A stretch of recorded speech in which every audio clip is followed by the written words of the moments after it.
Morning, 10th class, 9th class, how are you? I hope you're fine. And how's your life? I hope you're getting along with your awesome. 9th class, 10th class, हम लोगों ने grammar skill start करा था आपके हिंदी के अंदर। हिंदी में आप लोगों के चैप्टर चल रहा था रचना के आधार पर वाक्य भेद, यही स्टार्ट कर रखा था ना अपन ने। देखिए कल हम लोगों ने पढ़ ली थी वाक्य की डेफिनेशंस वगैरह पढ़ा था। अब हम स्टार्ट करेंगे आज वाक्य के भेद। क्या स्टार्ट करेंगे? वाक्य के भेद। देखो रचना के आधार पर हिंदी में वाक्य 3 प्रकार के होते हैं, साधारण वाक्य, सरल वाक्य, संयुक्त वाक्य, मिश्र या मिश्रित वाक्य, है ना। देखो पहला साधारण वाक्य है, एक कर्ता अथवा एक क्रिया वाले वाक्य साधारण वाक्य होते हैं। एक कर्ता अथवा एक क्रिया वाले वाक्य साधारण वाक्य होते हैं। दूसरे शब्दों में साधारण वाक्यों में एक उद्देश्य और एक ही विधेय होता है, इसमें कोई उपवाक्य नहीं होता। जैसे कर्ता उद्देश्य विधेय, कर्ता उद्देश्य और विधेय। देखिए रमेश ने और विधेय क्या पुस्तक पढ़ी, बच्चा रोता है, राधा पानी लाती है, मछली तैर रही है। ये सब क्या कहलाते हैं? ये सब साधारण वाक्य कहलाते हैं। क्या कहलाते हैं? साधारण वाक्य। आगे देखिए संयुक्त वाक्य, जिस वाक्य में एक से अधिक स्वतंत्र उपवाक्य होते हैं उसे संयुक्त वाक्य कहते हैं। संयुक्त वाक्यों में आए उपवाक्य समान स्तर के होते हैं, इसीलिए उन्हें समानाधिकृत अथवा समानाधिकरण उपवाक्य कहते हैं। संयुक्त वाक्य देखो, संयुक्त वाक्य लिए कह रहे हैं कि जिस वाक्य में एक से अधिक स्वतंत्र उपवाक्य होते हैं उसे संयुक्त वाक्य कहते हैं। एक से अधिक स्वतंत्र उपवाक्य होते हैं उन्हें संयुक्त वाक्य कहते हैं। संयुक्त वाक्यों में आए उपवाक्य समान स्तर के होते हैं, इसलिए उन्हें समानाधिकृत अथवा समानाधिकरण उपवाक्य कहते हैं। जैसे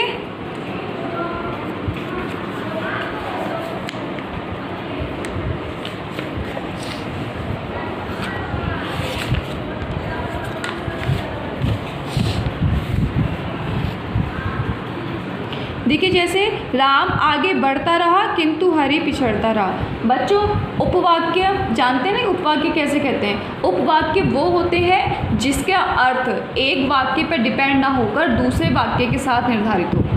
नहीं समझे कि एक वाक्य मैंने बोल दिया आ गया, मैंने कह दिया जैसे आ गया, तो आ तो गया कि कहाँ से आ गया, कौन आ गया, कैसे आ गया, कुछ तो पता चले ना भाई। आ गया, कौन आ गया, कैसे आ गया, मुझे क्या पता।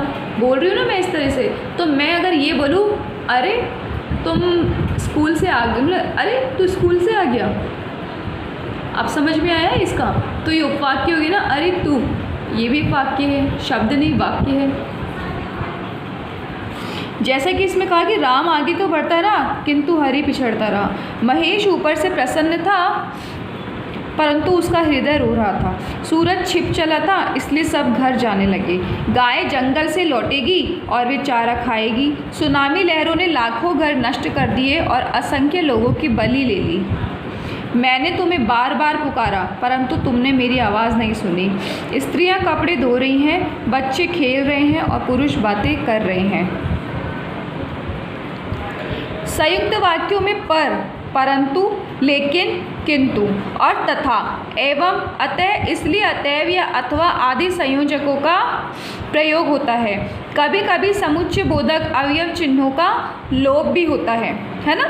कभी कभी समुच्चय बोधक अवयव चिन्हों का लोप भी कर दिया जाता है। जैसे क्या सोचा था, क्या हो गया, पर का लोप हो गया ना। क्या सोचा था, पर क्या हो गया, पर बीच में आता ना, तो यहाँ क्या करा, लोप कर दिया, मतलब हटा दिया। काम किया है पर पैसे तो लेंगे ही, इसलिए पैसे तो लेंगे ही, तो यहाँ पे क्या किया, काम किया है पैसे तो लेंगे ही, लोप हो गया ना। कुछ वाक्य होते हैं जिनमें मान लीजिए कुछ शब्दों का लोप कर दिया जाता है। आगे देखिए संयुक्त वाक्यों के भेद। संयुक्त वाक्यों के भेद निम्नलिखित है। संयोजक संयुक्त वाक्य, जिन संयुक्त वाक्यों में आए उपवाक्य दो कार्य अथवा स्थितियों को जोड़ने का कार्य करते हैं वे संयुक्त वाक्य संयोजक संयुक्त वाक्य कहलाते हैं। जैसे शुभम ताजमहल देखने गया और शिवम लाल किला। भाई संयोजक हो गई है जिन संयुक्त वाक्यों में आए उपवाक्य दो कार्य अथवा दो स्थितियों को जोड़ने का कार्य करते हैं। बच्चों दो स्थिति और दो कार्य है कि भाई शुभम और कहाँ गया बच्चे, एक सेकंड, शुभम और शिवम दोनों घूमने के लिए गए, लेकिन एक तो ताजमहल देखने गया और एक लाल किला देखने गया। दोनों की राय तो अलग अलग ही थी। आगे देखिए तुम्हारे लिए जीरा आलू की सब्जी है तथा उसके लिए मटर पनीर। कि भाई तुमने बनाई सब्जियाँ तो उसके लिए तो तुमने मटर पनीर बनाई है और मेरे लिए आलू की जीरे की सब्जी है। आगे देखिए, विभाजक संयुक्त वाक्य। विभाजक संयुक्त वाक्य। विभाजक संयुक्त वाक्य उन्हें कहते हैं जिनमें दो स्थितियों अथवा कार्यों के बीच विकल्प हो। क्या बोला? विभाजक संयुक्त वाक्य उन्हें कहते हैं जिनमें दो स्थितियों अथवा कार्यों के बीच विकल्प हो, अर्थात एक को स्वीकार किया जाए तथा दूसरे को अस्वीकार। इनमें या अथवा या न की आदि समुच्चय बोधक अवयवों का प्रयोग मिलता है, जैसे मैं न आपको पहचानती हूँ न आपके भाई को। अब ये कौन सा हो गया बच्चों? मैं न आपको पहचानती हूँ न आपके भाई को। ये विभाजक संयुक्त वाक्य है। विभाजक संयुक्त वाक्य। मेहनत से कार्य करो अथवा कार्य छोड़ दो।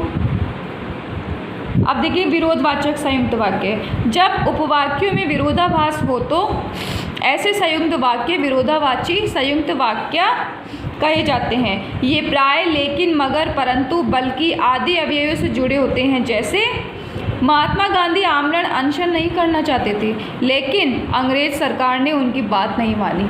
कि भाई महात्मा गांधी जो थे ना, वो क्या करते थे? वो आमरण संघर्ष नहीं करना चाहते थे लेकिन अंग्रेजों ने उनकी कोई बात ही नहीं मानी। मैंने उसे बहुत समझाया पर वह नहीं माना। तो ये कौन सा हुआ? ये विरोधवाचक। कि भाई जिन वाक्यों में पता चल रहा है कि विरोध उत्पन्न हो रहा है, कि भाई महात्मा गांधी क्या थे? वो संघर्ष अनशन नहीं करना चाहते थे लेकिन अंग्रेजों ने उनकी बात नहीं मानी, तो वो विरोध पर उतर आए। मैंने उन्हें बहुत समझाया पर वह नहीं माना। कि भाई मैंने उसको बहुत समझाया कि ऐसे मत कर, लेकिन वो नहीं माना, तो मुझे गुस्सा आया, क्रोध आया या फिर मैं विरोध पर उतर आई। आगे देखिए, परिणामवाची संयुक्त वाक्य। जब एक उपवाक्य से कार्य का तथा दूसरे से उसके परिणाम का बोध हो तो वह परिणामवाची संयुक्त वाक्य कहलाता है। इनके उपवाक्य प्राय अतः, सो, इसलिए आदि अवयवों से जुड़े होते हैं, जैसे वह स्वस्थ था इसलिए लेटा ही रहा, वह मैच देखना चाह रहा था अतः घर चला गया। तीसरा देखिए, मिश्र या मिश्रित वाक्य।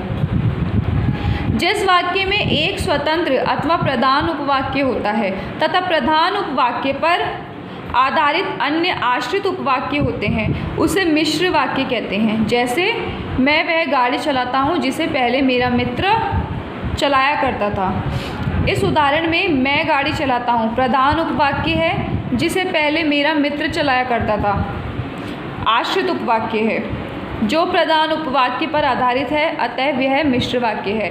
बच्चों, मिश्र वाक्य कौन सा होगा?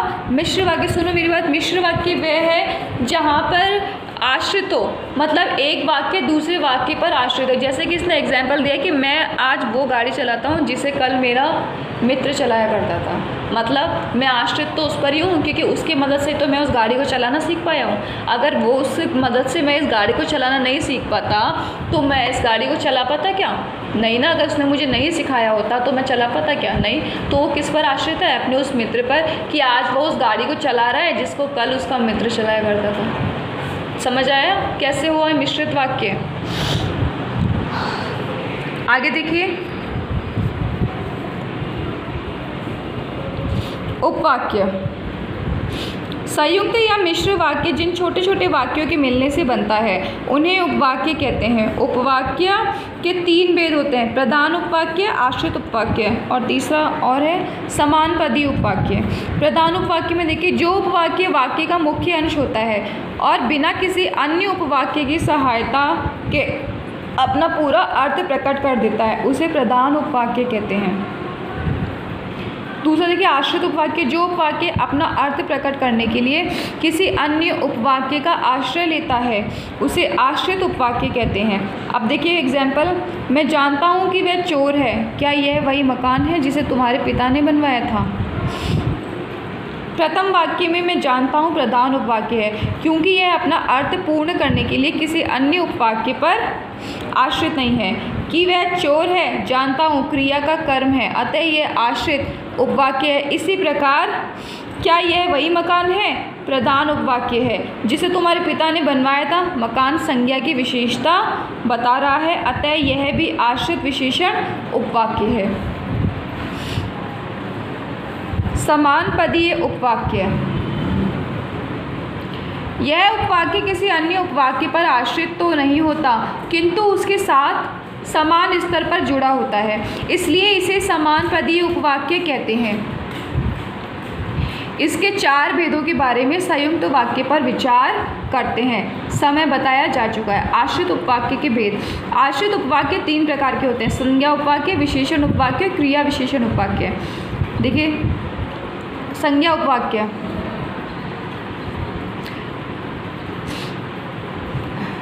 एक सेकंड बच्चों, संज्ञा उपवाक्य देखिए पहले। प्रधान उपवाक्य ही की क्रिया के कर्ता, कर्म या पूरक के रूप में आने वाला वाक्य संज्ञा उपवाक्य कहलाता है। जैसे संज्ञा उपवाक्य प्राय की संयोजक द्वारा जुड़े होते हैं। जैसे सुरेश कहने लगा कि वह कल तीर्थ यात्रा पर जाएगा। मैं जानता हूँ कि निष्क्रिय बने रहने से मेरा भविष्य चौपट हो जाएगा। उनका मानना है कि वर्तमान की जड़ें इतिहास में होती है। नेताजी ने कहा, झारखंड में संविधान की उपेक्षा हुई है। तुलसीदास जी ने लिखा है कि जो जस करे सो तस फल चाखा। जनता जानती है कि उसका सच्चा हितैषी कौन है। प्रताप सिंह ने गरजते हुए पूछा, बता तू वास्तव में कौन है? परंतु कभी कभी की का लोभ भी किया जा सकता है, जैसा कि वाक्य नंबर 4 एवं 7 में हुआ है। वाक्य में संज्ञा उपवाक्य कर्ता तथा कर्म दोनों के स्थान पर आ सकता है। जैसे कर्ता के स्थान पर लगता है कि वह बहुत खुश है।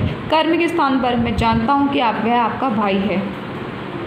विशेषण उपवाक्य देखिए, प्रधान उपवाक्य के किसी संज्ञा या सर्वनाम शब्द की विशेषता बताने वाले उपवाक्य विशेषण उपवाक्य कहलाते हैं। ये उपवाक्य जिसने, जिसे, जहाँ, जो, जिन्हें, जिनका आदि संयोजकों द्वारा जोड़े जाते हैं। जैसे तुम्हारी वह कार कहाँ है जो तुमने कल खरीदी थी?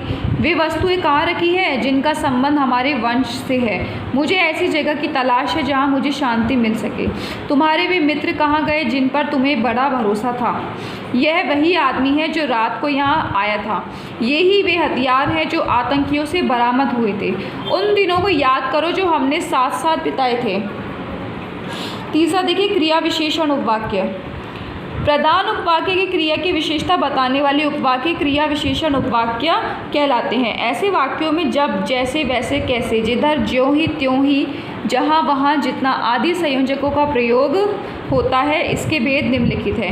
पहला है समयवाचक क्रिया विशेषण उपवाक्य। प्रधान उपवाक्य की क्रिया के घटित होने का समय बताते हैं। जैसे ज्यों ही मैं स्टेशन पहुंचा गाड़ी चल दी। जब दूध वाला आया मैं समाचार पत्र पढ़ रहा था। दूसरा देखिए, स्थानवाचक क्रिया विशेषण उपवाक्य प्रधान उपवाक्य की क्रिया का स्थान प्रकट करते हैं। जैसे यह वही स्थान है जहाँ स्वामी जी ने भाषण दिया था। जहाँ विद्यालय है वहीं एक मंदिर भी है। रीतिवाचक क्रिया विशेषण उपवाक्य प्रधान उपवाक्य की क्रिया रीतिवाचक क्रिया विशेषण उपवाक्य प्रधान उपवाक्य की क्रिया के होने का ढंग प्रकट करते हैं। जैसे जैसा वह लिखती है, जैसा वह लिखती है वैसा कोई नहीं लिखता। जैसा तुम करोगे वैसा ही फल प्राप्त होगा। परिणामवाचक क्रिया विशेषण उपवाक्य प्रधान उपवाक्य की क्रिया का परिणाम प्रकट करते हैं। जैसे जितना तुम मुझसे आशा करते हो उतना मैं नहीं कर पाऊँगा। ज्यों ज्यों भोर होती गई त्यों त्यों चिड़िया चहचहाने लगी। परिणाम या कार्य कारणवाचक क्रिया विशेषण उपवाक्य प्रधान उपवाक्य की क्रिया का कारण व्यक्त करता है। जैसे मैं इसलिए नहीं आ सकी कि मेरी बहन आ गई थी। शिक्षक ने विद्यार्थी को इसलिए बुलाया था कि वह उसे पुस्तक दे सके।